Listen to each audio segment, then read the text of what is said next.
They say it takes a village to raise a child.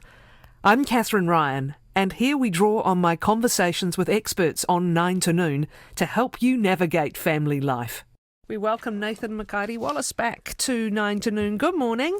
Kia ora, Kathryn. How are you? I'm really good, thanks. Great to have you back. Thank you, and I'm sure that you're happy to take questions as always. Email Absolutely. them 9tonnoon@radionz.co.nz, text them to 21001, tweet them at 9 to Noon. So today on Parenting on 9 to Noon, Nathan Mikaere Wallis is going to be talking about sleep, the science of sleep, and whether sleep training is harmful for children. Nathan, it is utterly ubiquitous. It's one of the first and most challenging and sometimes ongoing challenging components of parenting. Where do we begin with the subject? Yeah, it's sort of at the base of everything, isn't it? If you're dead tired and can't achieve anything else, then sleep's kind of fundamental to everybody. It's one of those topics that gets everyone really upset. It's sort of like, damned if you do, damned if you don't. You're going to get people upset. And in response to that, is the sleep training going to harm your baby? The short answer to that is no, it's not. Children are incredibly resilient. It takes more than just a sleep training program to do any harm to your baby. Having said that, is it going to do any good for your baby? Well, no, not necessarily. It's probably going to be really good for you because you're an adult and like sleeping through the night. But actually, a baby's brain's growing really rapidly. So the baby that wakes up a couple of times a night and gets topped up by breast milk is probably at a bit of an advantage, I'd imagine. It's whose perspective are we looking at the sleep training from? I think also people have misperceptions about sleep. They think that you go to sleep and you sleep for 8 hours and you wake up again, but that tells us more about the Industrial Revolution than it does about human circadian rhythms or when you sleep, because you really have about 4 sleep cycles a night, and as an adult, we've learned to link those sleep cycles together. But there are, 3 times or more a night when you come close to waking up. I joke when I do dad's groups, this is when you roll over, pull all the blankets off your partner, fart and go back to sleep. But and you don't actually wake up because you've learned to link your sleep cycles together. Yeah. But your wife probably does wake up because pregnancy gets her awake during her sleep cycles and she goes to the toilet. And so, and women often continue to wake up in between their sleep cycles when they're parents. But usually, as a child, you learn to link your sleep cycles together and you start to sleep all night. But you continue to have 3 times when you're close to waking, but you've learned to link those cycles, and so you stay asleep. So really, the baby that's in a bassinet right beside your bed that starts to stir, and then you pick them up and feed them, and they go back to sleep without fully waking, that's probably a baby that's learning to link their sleep cycles more effectively than a baby that's left to cry. Because a baby that's left to cry is actually learning to wake up completely in between their sleep cycles. Having said that, I want to really emphasise that a baby left to cry in the middle of the night that has everything else going for them in their lives and has loving parents and loving grandparents and is free of any trauma or neglect or abuse, being put on a sleep training program is not going to do them any great damage. I just think it's hard. People want a definitive answer whether it's really bad or it's really good, and it's just simply in the middle of that. It doesn't do them any good. It doesn't do them any great harm.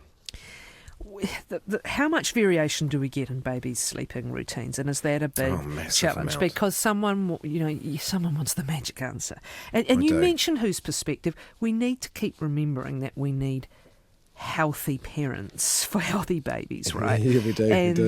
And however we go about making sure that you're getting enough of what you need to be giving to your baby is an important perspective, right? And this is where we get into all sorts of debates and arguments. But as a starting point, there's likely to be big variation within the normal. Huge amount. You just see some babies that won't sleep and, won't take a decent feed and every 20, 30 minutes are waking up and wanting another slight top up. To the other extreme, one of my children was born sleeping through the night. They, slept for 8 hours of the day they were born.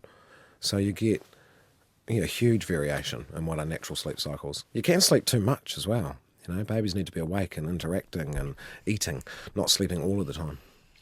So when you come at this question of sleep training, again for infants, and it's particularly sensitive with infants, isn't it? I mean, that human visceral response to a baby crying is amplified, particularly by a new parent or someone who is the parent. Yep. So how do you come at it with some general principles? You're not going to take a strict side one way or the other on this approach, or leave to cry, or respond every time, or cuddle to sleep, or don't cuddle to sleep, or swaddle or don't swaddle. What are your starting principles? I think your starting principles are, for a start, you don't have to do it. It's not. I think a lot of parents thought that it's their job as a good parent to put the child into a routine, and so just being given permission straight away that you don't have to do it. It's okay to just keep responding to your baby throughout the night when they wake up and helping them to go back to sleep. If anything, that's probably a good response in the first year of life. The other general principle is that babies in that first year of life, it's not very good for them to be distressed. Now, that doesn't mean the sort of grizzling, settling down cry that the baby has when you often first put them down to bed, but there's a level of distress that the child hits that normally you feel it in your chest because your heart jumps up into your throat as a parent, and you want to rush straight to the baby. That level of distress, we don't really want babies experiencing that in the first year of life. Like I said before, if everything else is all good, it's not going to destroy them experiencing that distress, but it's something in general, as a general practice that you want to avoid in the first year of life.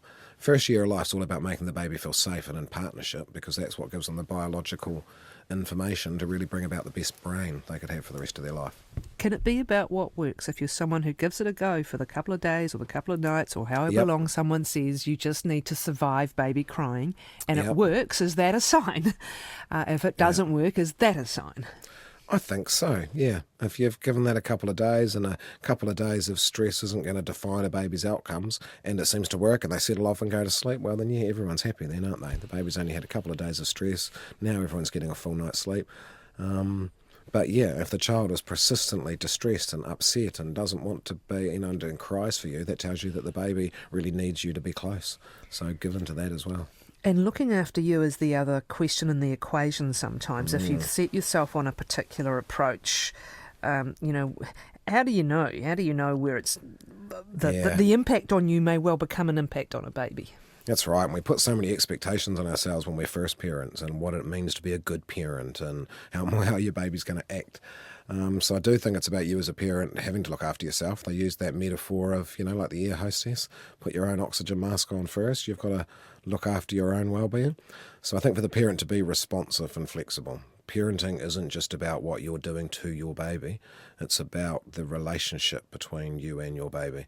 So you may have to adjust that parenting along the way as you respond to your individual baby and their particular needs and their particular temperament. An approach of least harm in some ways, isn't it? Including for yourself. For people who really are having a chronic time of it, and as we said, there can be multiple reasons for that. What is your advice? I mean, is this a time where you're in a fog anyway, and every part, emotion and every other part of your functioning is affected? Is it a time where find someone to talk to? What are some of the ways of just managing yourself through a situation you're worried about when you're particularly stressed and sleep deprived? Yeah, and all of your networks in your brain are really taken away, the juice, if you like, from the frontal cortex and sent it all to your limbic system. What, parents talk about is nappy brain, where all that cognitive stuff is in the background, but your social emotional brain has a turbocharger on it, because nature wants you to be bonding to the baby. They don't want you to be coming up with strategic plans for how you're going to manage the baby. So your strategic thinking brain's gone into the background, the emotional brain's at the forefront, you're really stressed. It's again that same message about look after yourself. But I think it's about maybe having realistic expectations of yourself, that gap between who you want, the perfect parent that you want to be, and then the reality of being sleep deprived, and just realising that all of us as parents are in that middle space. Forget about the house. Don't worry about what you're wearing. Don't overcommit yourself to this or that coffee morning. Although the this or that coffee morning, that's going to help socially. But accept that at the moment, just getting through this well for everyone is the priority. And that coffee morning in the first year of life is helpful socially to the mum. You don't need to do it for the baby. It's for your benefit. When do things tend to turn? Because we're talking about sleep cycles right throughout childhood and into the teenage years, where of course they go completely haywire. So if you are someone who is surviving, a short sleeper or a frequent waker, when do you normally get a reprieve? Well, some kids never. There's some kids that just have a temperament that want to be awake all night and sleep during the day.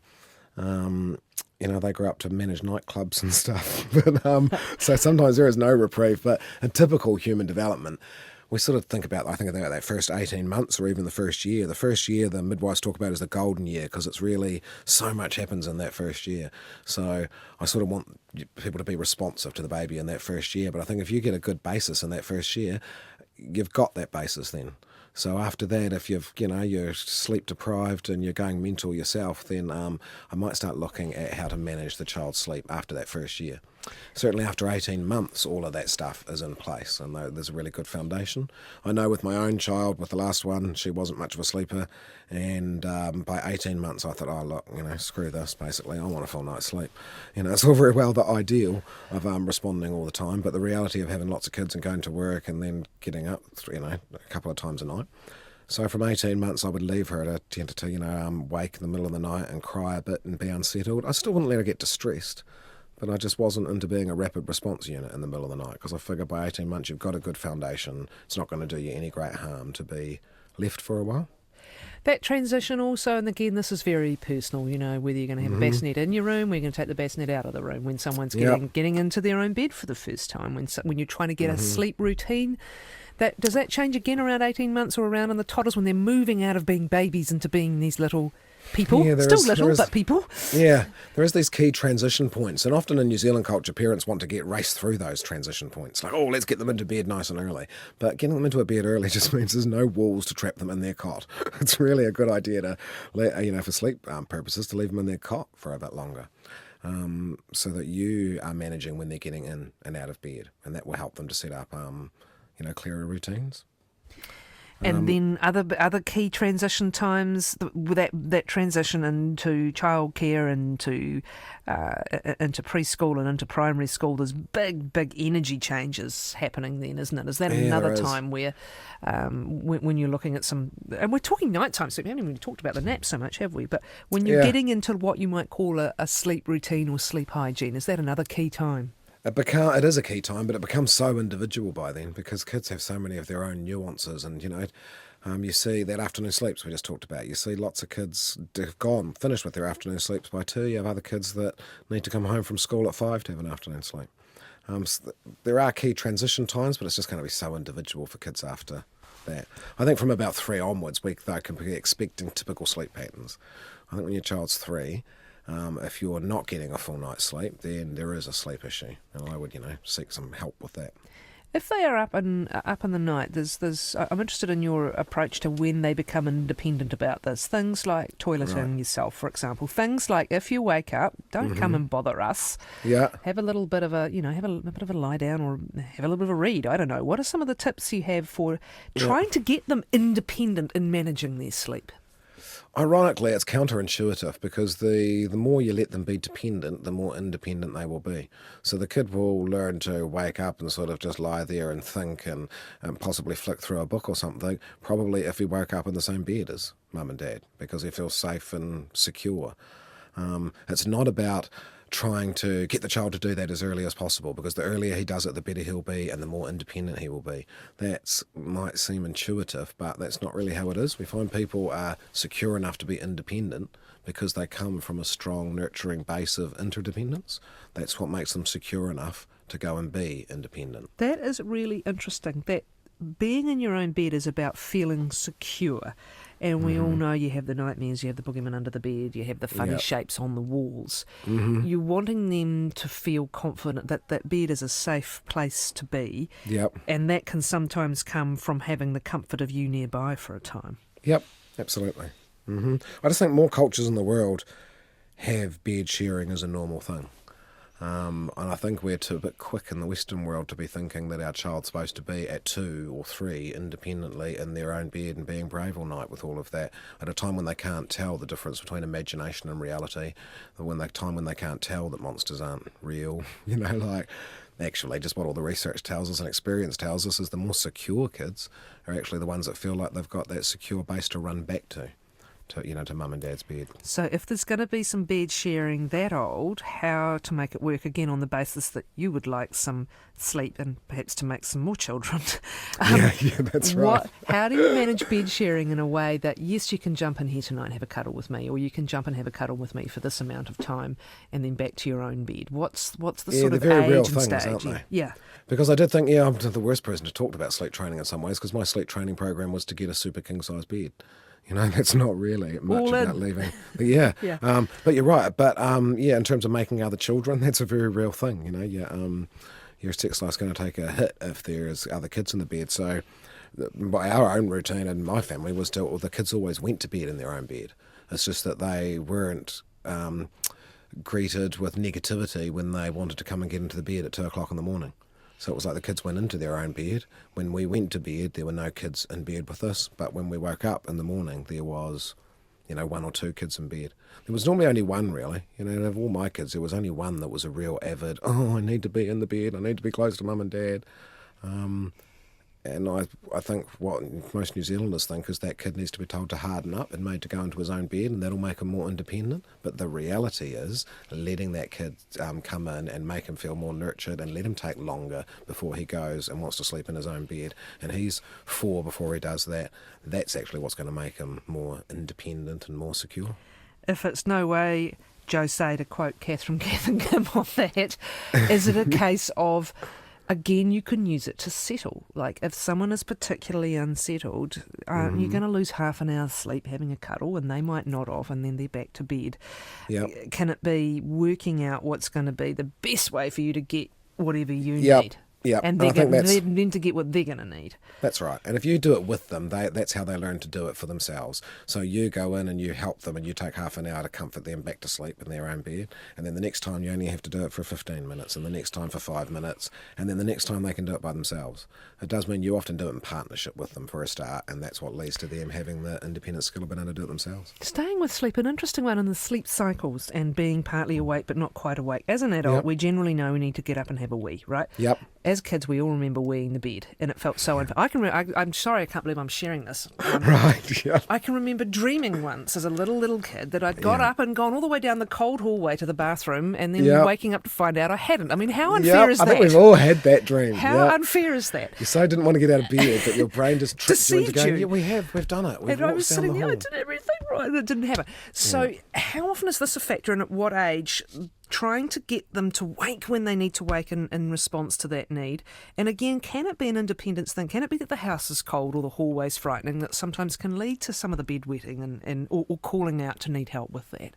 Yeah, I think a lot of kids suffer a bit of trauma around bedwetting. A lot of kids that just have medical conditions. I've got cousins that might be a family trait, but that needed some type of surgery when they were like 12 years old, and that's what fixed it. And so before that, they really had no control over it. But they're, by that age, incredibly traumatised about how inadequate they are about wetting the bed and the shame that goes with that. So I think we have to tread carefully, right? The majority of children are not going to be wetting the bed by the time they go to school. So don't put undue pressure by trying to get them dry early. I think sometimes we just stress ourselves and our kids out by trying to do things at 2 that you could just wait till 3 and it would have taken you a week. But instead you're trying to do it at 2 and make it a really long, drawn out, stressful thing that takes 2 months. So I think wait until the child is ready to do it. But yeah, absolutely look at those factors that you spoke about things like the cold hallway and, is it achievable for them to do that? Is the bathroom intimidating in the night? Yeah, is it really scary? And perhaps if they're just asleep very heavily, they just don't get the signal. So it's just a question of working at it. We don't have a lot of time left, but I'd like to talk about the teen. Maybe we should pick up in the future on the teen sleep thing, because it's such a big transition.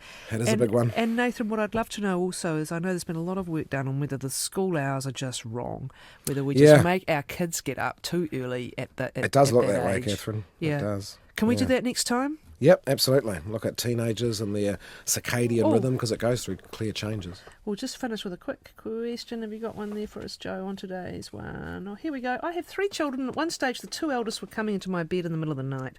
That was okay until I ran out of room one night and went and got one into one of their beds. Right. Then I discovered, this is interesting, that their bed was incredibly cold and uncomfortable. The next day I went and bought a topper foam mattress and made their bed much more comfortable and warm from underneath.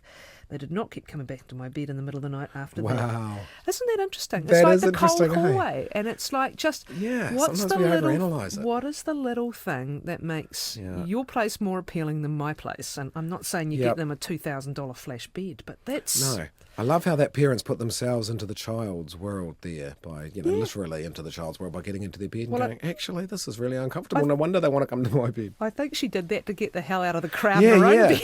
Yeah, but it still gave her that insight, didn't it? Do you remember the hot water bottles? That was always the signal. The hot water bottle's cold, so wakey, wakey. Yeah. Yeah, that's right. It can be really simple and practical. Nathan, look forward to talking next time.